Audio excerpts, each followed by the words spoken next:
Assalamualaikum warahmatullahi wabarakatuh. Apa kabar anak-anak ibu? Semoga kalian dalam keadaan sehat walafiat dan selalu dalam lindungan oleh Allah Subhanahu wa Ta'ala.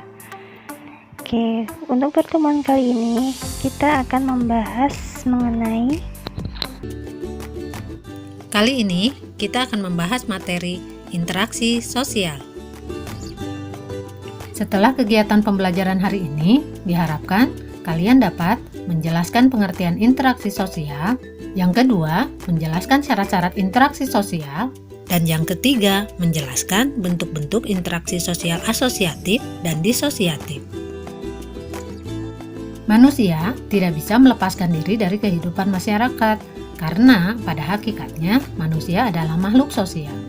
Sebagai makhluk sosial, dalam kehidupannya manusia mempunyai kebutuhan, baik kebutuhan material maupun spiritual.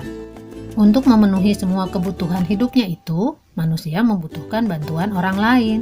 Sehingga manusia harus berinteraksi dengan sesama anggota masyarakat. Apakah sebenarnya interaksi sosial itu? Mari anak-anak, kita ikuti dalam kegiatan pembelajaran hari ini. Interaksi sosial adalah hubungan timbal balik antar manusia untuk memenuhi kebutuhan hidupnya. Syarat-syarat terjadinya interaksi sosial, pertama, jumlah pelakunya lebih dari seorang. Yang kedua, berlangsung secara timbal balik. Yang ketiga, adanya komunikasi antar pelaku dengan menggunakan simbol-simbol yang disepakati. Dan yang keempat, adanya suatu tujuan tertentu. Berdasarkan pelakunya, interaksi sosial terbagi menjadi 3. Yang pertama, antara individu dengan individu. Yang kedua, antara individu dengan kelompok. Dan yang ketiga, antara kelompok dengan kelompok.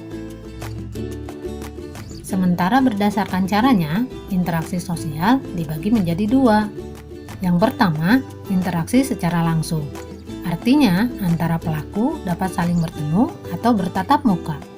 Yang kedua, interaksi tidak langsung. Pada interaksi ini, antar pelaku tidak langsung bertemu, tetapi mereka melakukan interaksi dengan menggunakan media atau orang ketiga. Berlangsungnya suatu proses interaksi sosial didasarkan pada beberapa faktor. Pertama, faktor imitasi, yaitu proses seseorang mencontoh orang lain atau kelompok. Contohnya, seorang anak perempuan bermain masak-masakan karena melihat ibunya pada saat memasak di dapur. Yang kedua, faktor sugesti, merupakan pengaruh yang dapat menggerakkan hati orang. Contohnya, seorang pasien yang akan berobat ke seorang dokter, pasien tersebut akan cepat mengalami penyembuhan, salah satunya disebabkan adanya rasa sugesti pada dokter tersebut. Yang ketiga, faktor identifikasi, merupakan kecenderungan atau keinginan dalam diri seseorang untuk menjadi sama dengan orang lain. Contohnya, seorang anak yang mengidolakan pemain bola, sehingga semua tingkah laku idolanya akan dilakukan. Dan yang keempat adalah faktor simpati, merupakan kemampuan untuk merasakan diri seolah-olah dalam keadaan orang lain, dan ikut merasakan apa yang dilakukan, dialami, atau diderita orang lain. Contohnya, pada saat ada tetangga kita yang tertimpa musibah, maka kita ikut merasakan kesedihannya dan berusaha membantunya. Anak-anak, dalam kehidupan sehari-hari, kalian bisa melihat seseorang atau sekelompok orang, baik di lingkungan keluarga, di jalan, ataupun di kantor, dan di mana saja melakukan interaksi sosial. Mereka berinteraksi sosial dalam bentuk yang beraneka ragam. Apa saja bentuk-bentuk interaksi sosial? Mari kita lanjutkan pembahasan materi ini. Bentuk interaksi sosial, pertama, proses yang asosiatif, kedua, proses yang disosiatif. Proses asosiatif terjadi apabila seseorang atau sekelompok orang melakukan interaksi sosial yang mengarah kepada kesatuan pandangan. Proses ini terdiri atas 3 bentuk, yaitu kerjasama, akomodasi, dan asimilasi. Kerjasama merupakan usaha bersama antara orang perorangan atau kelompok manusia untuk mencapai satu atau beberapa tujuan bersama. Contohnya, penduduk bergotong royong membersihkan jalan di lingkungan rumahnya. Yang kedua, akomodasi. merupakan usaha manusia untuk meredakan suatu pertentangan, yaitu usaha untuk mencapai kestabilan. Contoh akomodasi adalah toleransi kehidupan beragama. Yang ketiga, asimilasi, merupakan cara-cara bersikap dan bertingkah laku dalam menghadapi perbedaan untuk mencapai kesatuan dalam pikiran dan tindakan. Proses asimilasi dapat dengan mudah terjadi melalui beberapa cara, antara lain dengan sikap toleransi, sikap saling menghargai orang lain dan kebudayaannya, persamaan dalam unsur-unsur kebudayaan, serta perkawinan campuran. Dalam hal makanan, contoh asimilasi, misalnya bakso, makanan yang dibawa oleh orang Tiongkok, kemudian lama-kelamaan diakui sebagai makanan orang Indonesia yang dibuat dari daging sapi, ayam, dan sebagainya. Proses-proses yang disosiatif terjadi apabila seseorang atau sekelompok orang melakukan interaksi sosial yang mengarah pada konflik dan merenggangkan solidaritas kelompok. Proses ini terdiri atas 3 bentuk, yaitu kompetisi, kontravensi, dan pertentangan.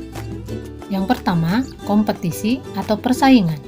Kompetisi adalah suatu proses individu atau kelompok yang bersaing untuk mencari keuntungan melalui bidang-bidang kehidupan tertentu.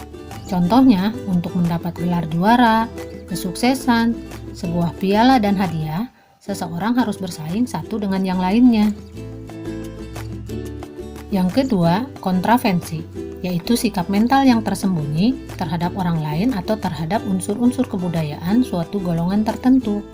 Kontravensi ditandai oleh gejala-gejala kebencian atau perasaan tidak suka yang disembunyikan terhadap kepribadian seseorang. Contoh kontravensi bisa dijumpai di dunia politik. Yang ketiga, pertentangan atau konflik, yaitu suatu proses di mana individu atau kelompok berusaha untuk memenuhi tujuannya dengan jalan menentang pihak lawan yang disertai dengan ancaman dan kekerasan.